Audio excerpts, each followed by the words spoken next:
నమస్కారం ఘంటారావానికి స్వాగతం. ముందుగా ప్రధానాంశాలు. అమరావతిలో సీడ్ యాక్సిస్ రోడ్డును ప్రారంభించిన ముఖ్యమంత్రి. ప్రజాప్రతినిధుల భవన సముదాయాలు పరిశీలన.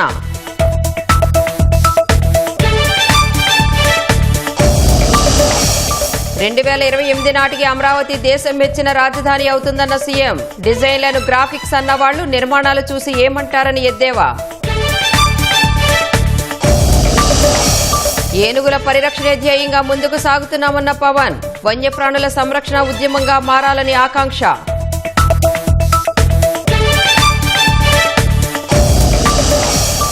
జగన్ కర్నూలు పర్యటనలో అడుగడుగునా నిబంధనల ఉల్లంఘన. బళ్ళారి చౌరస్తా వద్ద హైవేను దిగ్బంధించి కార్యకర్తల హంగామా.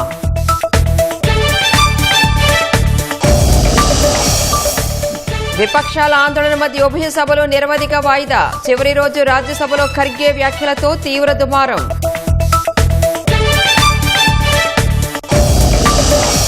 అకాలీదళ్ చీఫ్ సుఖ్బీర్ సింగ్ బాదల్పై హత్యాయత్నం. నాందేడ్లో కత్తితో దాడి చేసిన ఓ వ్యక్తి.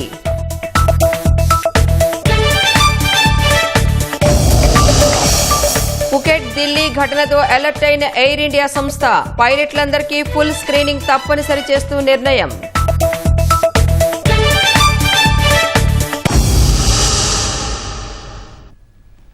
అమరావతి డిజైన్లను గ్రాఫిక్స్ అన్నవారు నిర్మాణాలు చూసి ఇప్పుడు ఏమంటారని సీఎం చంద్రబాబు ప్రశ్నించారు. సీడ్ యాక్సిస్ రోడ్ 2వ దశ ప్రారంభంతో ఓ మెట్టు మాత్రమే ఎక్కామన్న సీఎం త్వరలోనే ఎన్నో శిఖరాలు అధిరోహిస్తామని ధీమా వ్యక్తం చేశారు. 2028 నాటికి దేశం మెచ్చిన రాజధానిగా అమరావతిని ప్రధాని మోదీ చేతుల మీదుగా ప్రారంభిస్తామని ప్రకటించారు. రాజధాని అమరావతి నిర్మాణంలో మరో కీలక ఘట్టం ఆవిష్కృతమైంది. రాజధానికి రాజమార్గంగా భావిస్తున్న సీడ్ యాక్సెస్ రోడ్డు అందుబాటులోకి వచ్చింది. E3 సీడ్ యాక్సెస్ రోడ్డును ముఖ్యమంత్రి చంద్రబాబు ఉండవల్లి వద్ద లాంఛనంగా ప్రారంభించారు. బకింగ్హామ్ కెనాల్పై నిర్మించిన స్టీల్ బ్రిడ్జిని కూడా సీఎం ప్రారంభించి ప్రజలు భూములిచ్చిన రైతులతో కలిసి కాలినడకన ముందుకు కదిలారు.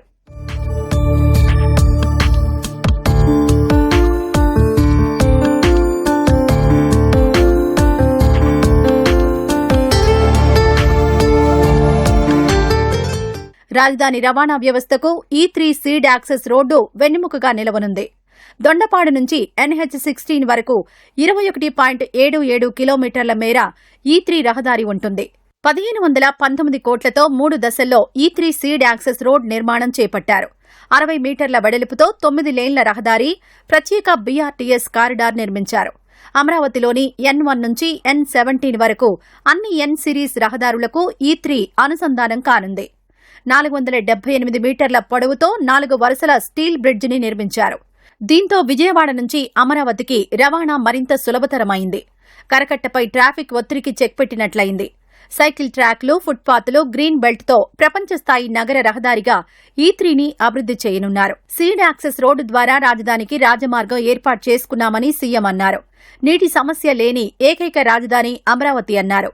అత్యాధునిక సదుపాయాలతో అంతర్జాతీయ స్థాయిలో నిర్మిస్తున్నామన్నారు.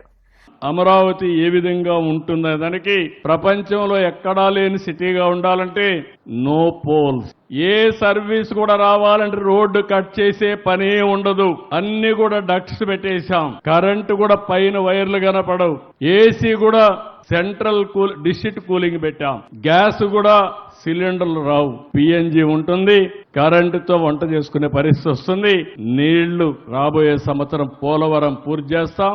పోలవరం నీళ్ళని కృష్ణా జిల్లా తీసుకొస్తాం. నేరుగా గ్రావిటీతో కృష్ణా డెల్టా పారడమే కాకుండా అమరావతి ఒక పక్కన కృష్ణా నీళ్లు, ఇంకో పక్క గోదావరి నీళ్లు, రెండు చూస్తే అమరావతి మొత్తం నీటి సమస్య ఉండదు. ఇలాంటి బ్రహ్మాండమైన నది ఉండే ఏకైక రాజధాని మన అమరావతి అని మరొకసారి తెలియజేస్తున్నా. నాకు కొంతమంది అంటున్నారు, నిన్నటి వరకు కరకట్ట రోడ్లో పోయి ఎన్నో ఇబ్బందులు పడ్డాం, కొంతమంది చనిపోయాం. ఈ రోజు అమరావతి రాజధానికి రాజమార్గాన్ని ఏర్పాటు చేసుకున్నాం. వన్స్ ఈ రోడ్డు ఎక్కితే ఇంకా మీకు అక్కడి నుంచి అనుభూతే. ఇది ప్రారంభం మాత్రం. ఇక్కడి నుంచి ఈ రోడ్డు నేరుగా పోయి Vijayawada Guntur national highway connect చేస్తాం. ఇలాంటి రోడ్లన్నీ చాలా వస్తాయి. హైదరాబాద్ను మించిన మహానగరం నిర్మించాలనే సంకల్పంతో అమరావతికి శ్రీకారం చుట్టామని చంద్రబాబు వెల్లడించారు. అమరావతికి 190 కిలోమీటర్ల ఔటర్, 96 కిలోమీటర్ల ఇన్నర్ రింగ్ రోడ్ను కూడా కేంద్రం మంజూరు చేసిందని సీఎం తెలిపారు. Assembly, high court and hour towers, administrative towers ఇవన్నీ కూడా ఐకానిక్ బిల్డింగ్స్ అన్ని క్రియేట్ చేశాం.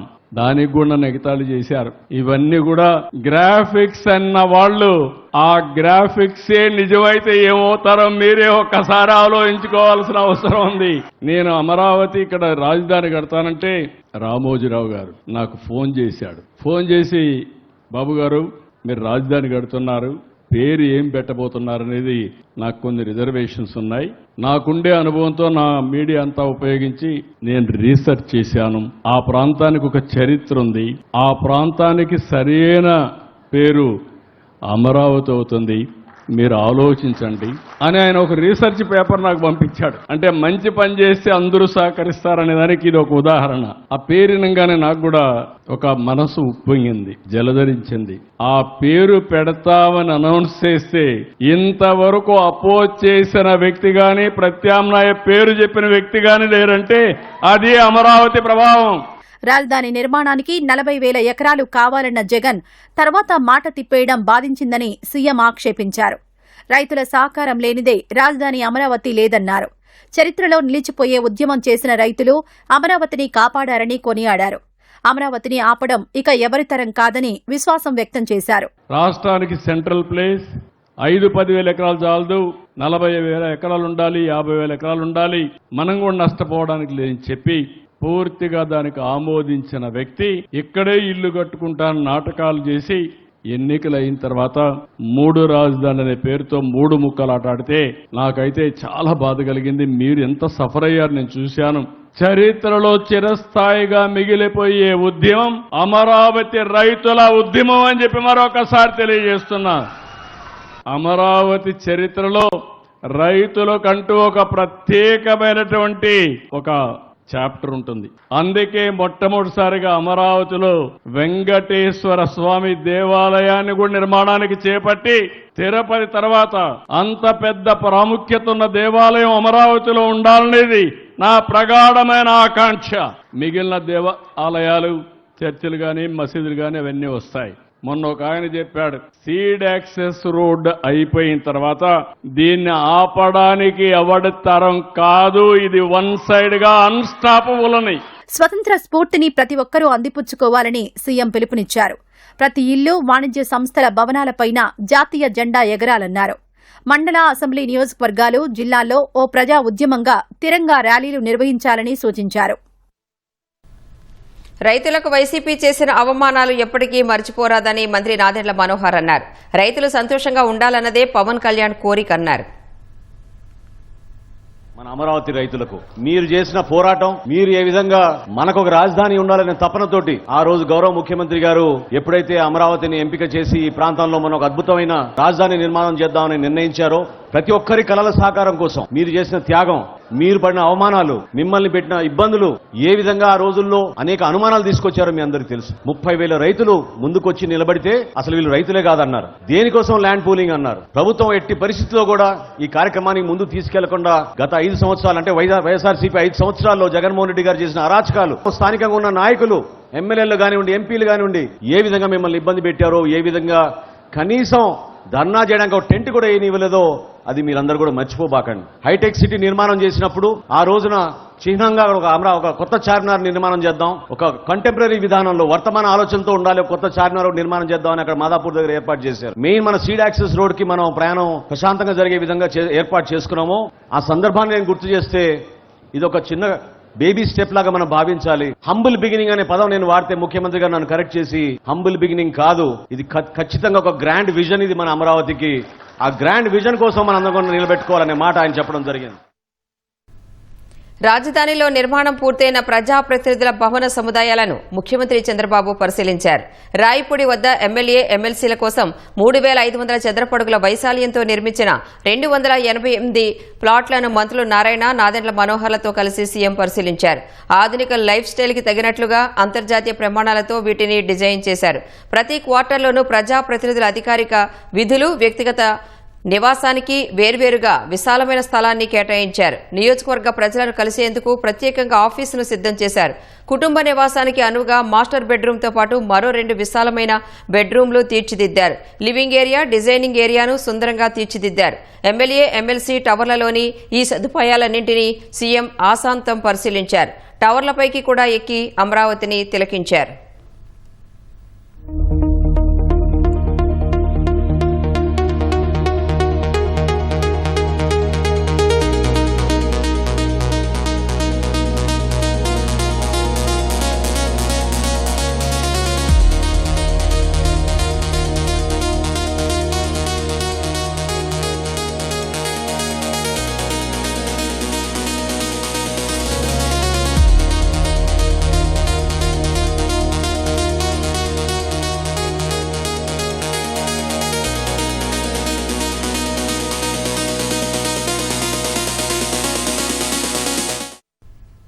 జగన్ కర్నూలు జిల్లా పర్యటనలో వైసీపీ నాయకులు, కార్యకర్తలు అడుగడుగునా పోలీసు నిబంధనలు ఉల్లంఘించారు. షరతులకు విరుద్ధంగా రోడ్డుపై డీజే శబ్దాలతో ర్యాలీలు, డ్యాన్సులు చేశారు.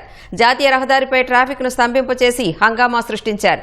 38 కిలోమీటర్ల ప్రయాణానికి 5 గంటల సమయం తీసుకున్న జగన్ ట్రాఫిక్లో చిక్కుకున్న జనం అవస్థల్ని ఏమాత్రం పట్టించుకోలేదు.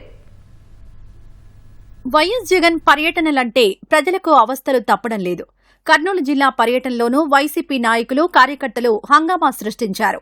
ఊరేగింపులు, ర్యాలీలకు అనుమతి లేదని పోలీసులు స్పష్టం చేసినా లెక్క చేయకుండా రోడ్లపై హల్చల్ చేశారు. కర్నూలు శివారు బళ్ళారి చౌరస్తా వద్ద హైదరాబాద్, బెంగళూరు జాతీయ రహదారిపై గంటల తరబడి డీజేలు పెట్టుకుని పార్టీ ఫ్లెక్సీలతో అత్యుత్సాహం ప్రదర్శించారు. కర్మకాలి అధికారంలోకొస్తే గంగమ్మ జాతరే అంటూ ఎస్హెచ్ ఎర్రగుడి గ్రామానికి చెందిన వైసీపీ కార్యకర్తలు రెచ్చగొట్టేలా ప్లక్కార్డులు ప్రదర్శించారు.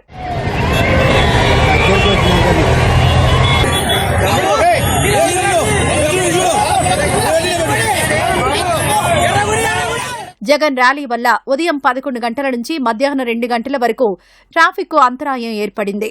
హైదరాబాద్ నుంచి బెంగళూరు వెళ్లే అనేక వాహనాలు, లారీలు, బస్సులు ట్రాఫిక్లో చిక్కుకున్నాయి. బళ్ళారి చౌరస్తాలో కొందరు కార్యకర్తలు వైసీపీ జెండాలతో రోడ్డు మధ్యలోనే డాన్సులు వేశారు. కొందరు సైన్ బోర్డులపైకి ఎక్కారు.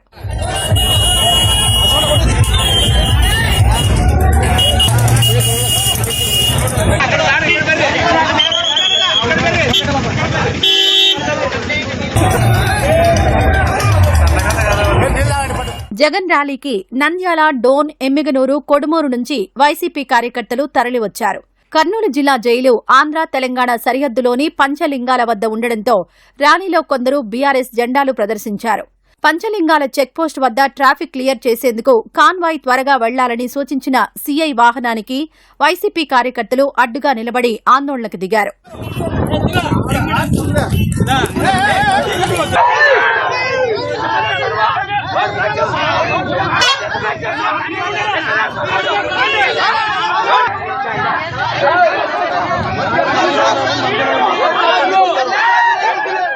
ఓర్వకల్లు విమానాశ్రయం నుంచి కర్నూలు జైలుకు 38 కిలోమీటర్ల దూరానికి జగన్ 5 గంటల సమయం తీసుకున్నారు. జిల్లా జైలు పరిసరాల్లోనూ వైసీపీ శ్రేణులు హంగామా సృష్టించాయి. పోలీస్ బారికేడ్లు తోసుకుంటూ జైలు గేటు వరకు దూసుకెళ్లారు.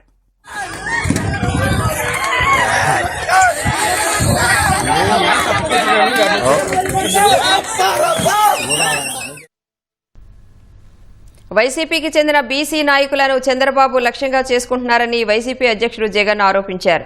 కర్నూలు జిల్లా జైల్లో ఎమ్మెల్యే విరూపాక్షిని ఆయన పరామర్శించారు. కూటమి ప్రభుత్వంలో రెడ్ బుక్ దే రాజ్యమన్నారు. అరెస్టు, అన్యాయంగా ఆయనను జైలుకు పంపడం, ఈ రెండు కూడా రెడ్ బుక్ రాజ్యాంగం రాష్ట్రంలో ఎలా అమలవుతా ఉంది అని చెప్పి అద్దం పడతాయి. వైఎస్ఆర్సీపీ పార్టీలో ఎదుగుతా ఉన్న బీసీ నాయకులను చంద్రబాబు నాయుడు గారు ఏ రకంగా లక్ష్యంగా చేసుకున్నారు అనంటే, శ్రీకాకుళంలో మొన్న మత్స్యకార బీసీ నాయకుడు సిదిరి అప్పలరాజు విషయంలో ఓ బైక్ యాక్సిడెంట్ ను ఏకంగా వక్రీకరించి హత్య కింద, కుట్ర కింద, హత్య కింద బుక్ చేసినారు. చివరికి అప్పలరాజును సైతం అరెస్ట్ చేసినారు. ఇదే అప్పలరాజు గారిని చూడడానికి, నేను అప్పలరాజు కుటుంబాన్ని, అప్పలరాజును చూడడానికి నేను పోతే ప్రజలు విపరీతంగా వచ్చిన సందర్భంలో చింతాడ రవికుమార్ అని చెప్పి ఆముదాల వలస మా కోఆర్డినేటర్ బీసీ నాయకుడు, ఆయన లేడీ ఎస్ఐని చంపబోయాడంట. అది కేసు. ఎవడన్నా పోలీసు వాళ్ళని ఇంతమంది మనుషుల ముందర ఎవడన్నా పోలీసులను చంపుతారా? అందులో ఆడ ఎస్ఐని ఎందుకు చంపుతారు ఎవరైనా కూడా? అయినా ఆయన మీద ఇటువంటి తప్పుడు కేసు, అరెస్టు, అక్రమ కేసులు ఇష్టం వచ్చినట్టుగా పెట్టడం, దొంగ సాక్ష్యాలను క్రియేట్ చేయడం, ఇష్టం వచ్చినట్టుగా అరెస్టు చేసుకుంటూ పోవడం రాష్ట్రంలో ఇవాళ జరుగుతా ఉన్నది ఇదే. వైసీపీ హయాం నాటి గ్రూప్ 1 అక్రమాలకు నైతిక బాధ్యతగా ఎమ్మెల్యే పదవికి జగన్ రాజీనామా చేయాలని శాప్ చైర్మన్ రవినాయుడు డిమాండ్ చేశారు. గ్రూప్ 1 మూల్యాంకనంలో దాదాపు 48,442 ఓఎంఆర్ షీట్లు మార్చేశారని దుయ్యబట్టారు. గ్రూప్ 1 నియామకాల్లో కోట్ల రూపాయలు చేతులు మారాయని ఆరోపించారు. ఒక సినిమా ఉంది, బ్రహ్మానందం గారు ఏ దొంగతనం చేసినా దొరికిపోతాడు. అతని స్పెషాలిటీ అది. ఈ రాష్ట్రంలో జగన్మోహన్ రెడ్డి పరిస్థితి కూడా అంతే. ఆయన ఏది మొదలుపెట్టినా ఆయన చుట్టూనే తిరుగుతుంది అన్ని. అసలు దొంగ ఆయనే. ఆయన హయాంలో ఏదైతే గ్రూప్ 1 ఆఫీసర్స్ కడప జిల్లా నుంచి డైరెక్ట్ గా 3 ఆర్డీఓలు ఎట్టయ్యారు. దాంట్లో ఒక ఆర్డీఓ ఏం తెలుసా, ఇంటర్మీడియట్ 4 సార్లు రాశాడు. వాళ్ళ సమీప మనిషి 4 సంవత్సరాలు డిగ్రీ చదివిన ఆయన. ఇంత దారుణంగా గ్రూప్ 1 నోటిఫికేషన్ ని తాడేపల్లికి సూట్ కేసులు పోయిన మాట వాస్తవం. 1,00,000 మంది నిరుద్యోగుల గొంతు కోసిన జగన్మోహన్ రెడ్డి గారు రాజీనామా చేయాలి బాధ్యత వహిస్తూ. దీనిపైన మొన్న ఎవరైతే నిజంగా నిరుద్యోగుల మీద ఏమాత్రం వీళ్ళకి ప్రేమ ఉన్నా మొన్న మాట్లాడిన ప్రతి ఒక్కరూ గ్రూప్ 1 మీద మాట్లాడాలి. జగన్మోహన్ రెడ్డి గారు ఎందుకు స్పందించారు అని అడగాలి. ఏనుగుల ఆవాసాలు రక్షణ కోసం ప్రత్యేక చర్యలు చేపట్టినట్లు ఉప ముఖ్యమంత్రి పవన్ కళ్యాణ్ తెలిపారు. పార్వతీపురం, మన్యం, పలమనేరు ప్రాంతాల్లో ఏనుగుల వల్ల జనావాసాలకు ఎదురవుతున్న ఇబ్బందులపై దృష్టి సారించామని చెప్పారు. విశాఖలోని రాడిసన్ బ్లూ రిసార్ట్లో నిర్వహించిన ప్రపంచ ఏనుగుల దినోత్సవ జాతీయ వేడుకల్లో కేంద్ర అటవీశాఖ సహాయ మంత్రి కీర్తి వర్ధన్ సింగ్ తో కలిసి పవన్ పాల్గొన్నారు. కర్ణాటక నుంచి తెచ్చిన 4 కుంకి ఏనుగులు ఇప్పటిదాకా 15 ఆపరేషన్లలో పాల్గొన్నాయని వివరించారు. 70% పంట ప్రాణ నష్టాన్ని నివారించడంలో విజయవంతమయ్యాయని వెల్లడించారు. వన్యప్రాణుల సంరక్షణ ప్రభుత్వంతో పాటు ప్రజలు కూడా తీసుకోవాలని పవన్ పిలుపునిచ్చారు. Responsibility alone, it must become a people's movement by engaging communities. We are implementing same through Hanuman. We should reach a situation where a farmer should be able to cultivate without fear. A village should receive timely warnings. So forest team should have the best tools and training, and wildlife should have a safe and connected habitats. I would like to let us remember the success of conservation is not keeping wildlife away from people. It is creating a future where people and wildlife can safely share the same landscape. Parliament ఉభయ సభలు నిరవధికంగా వాయిదా పడ్డాయి. ఉదయం లోక్సభ ప్రారంభమైన వెంటనే వందే మాతరం గేయంలోని మొత్తం 6 చరణాలను ఆలపించిన అనంతరం స్పీకర్ సభను నిరవధిక వాయిదా వేస్తున్నట్లు ప్రకటించారు. సాధారణంగా సమావేశాలు ముగిసే రోజు సభ పనితీరు, ఉత్పాదకతను వివరిస్తూ స్పీకర్ చేసే ముగింపు ప్రసంగం ఈసారి జరగలేదు.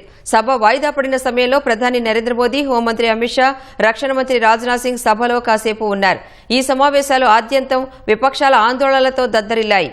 నీట్ పేపర్ లీకేజ్, విద్యార్థులపై లాఠీచార్జ్, అయోధ్య విరాళాల చోరీ వంటి అంశాలపై చర్చ జరపాలంటూ ప్రతిపక్షాలు సభా కార్యకలాపాలను అడ్డుకున్నాయి. విద్యార్థులపై లాఠీచార్జ్కు బాధ్యత వహిస్తూ హోంమంత్రి అమిత్ షా క్షమాపణలు చెప్పాలని డిమాండ్ చేశాయి. అటు రాజ్యసభ కూడా నిరవధిక వాయిదా పడింది. విపక్ష సభ్యుల నిరసనల మధ్య మైనింగ్ చట్ట సవరణ బిల్లును సభ ఆమోదించింది. చివరికి వందే మాత్రం ఆలపించిన అనంతరం చైర్మన్ రాధాకృష్ణన్ సభను నిరవధికంగా వాయిదా వేశారు.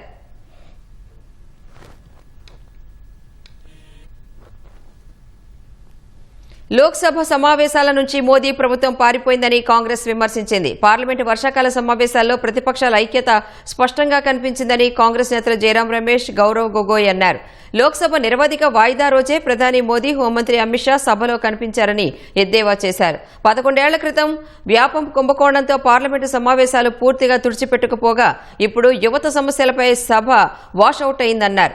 56 అంగుళాల ఛాతీ అని చెప్పుకునే నేతలు ఈ సమావేశాల్లో బ్యాక్ ఫుట్లోకి వెళ్లారని, బీజేపీ అధినాయకత్వం సభ నుంచి పారిపోయిందని ఎద్దేవా చేశారు. మొత్తానికి పార్లమెంటు వర్షాకాల సమావేశాల్లో మోదీ ప్రభుత్వం ఆత్మరక్షణలో పడిందని కాంగ్రెస్ నేతలు ధ్వజమెత్తారు.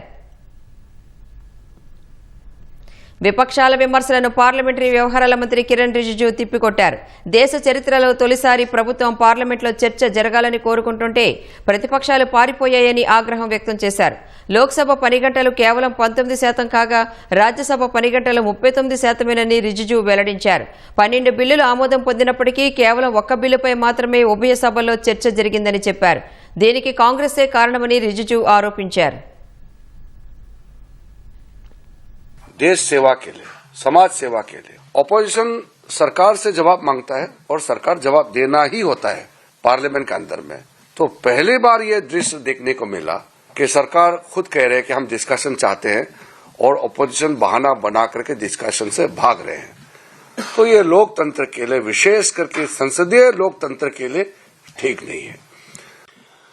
चर्चा की दृष्टि से अच्छा नहीं हुआ है।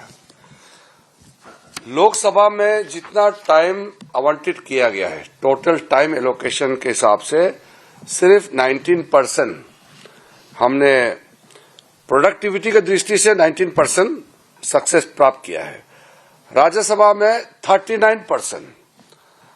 राज्यसभा में ऑपोजिशन पार्टी हंगामा करके कभी कभी वॉकआउट भी करते थे।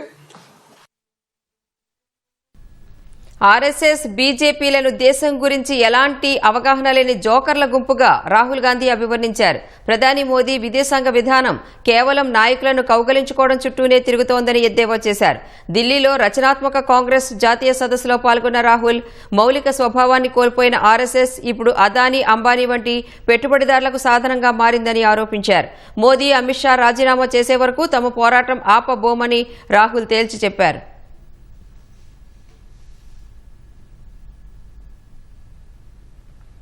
మహారాష్ట్రలో శిరోమణి అకాలీదళ అధినేత, పంజాబ్ మాజీ ఉప ముఖ్యమంత్రి సుఖ్బీర్ సింగ్ బాదల్పై హత్యాయత్నం కలకలం రేపింది. నాందేడ్లోని గురుద్వారాను సందర్శిస్తుండగా బాదల్పై ఓ నిహాంగ్ సిక్కు వ్యక్తి కత్తితో దాడికి పాల్పడ్డాడు. ఈ దాడిలో ఆయన చేతికి గాయమైంది. దుండగుణ్ణి అడ్డుకునే క్రమంలో గన్మెన్ కూడా గాయపడినట్లు పోలీసులు తెలిపారు. బాదల్ను స్థానిక ఆసుపత్రికి తరలించినట్లు వెల్లడించారు. ఆయన కుడి చేతికి 3 కుట్లు పడినట్లు తెలిపారు. గురుద్వారా మెట్లు దిగుతుండగా బాదల్పై దాడి జరిగినట్లు పోలీసులు చెప్పారు. దాడికి బాధ్యుడిని అదుపులోకి తీసుకున్నట్లు తెలిపారు. అంతకుముందు సుఖ్బీర్ సింగ్ బాదల్, ఆయన భార్య, అకాలీదళ్ ఎంపీ హర్సిమ్రత్ కౌర్ బాదల్ ప్రసిద్ధ తఖ్త్ హజర్ సాహిబ్ను కూడా సందర్శించారు. ఈ దాడి ఘటనపై ప్రధాని మోదీ కూడా స్పందించారు. హర్సిమ్రత్ కౌర్కు ఫోన్ చేసి బాదల్ ఆరోగ్య పరిస్థితిని అడిగి తెలుసుకున్నారు.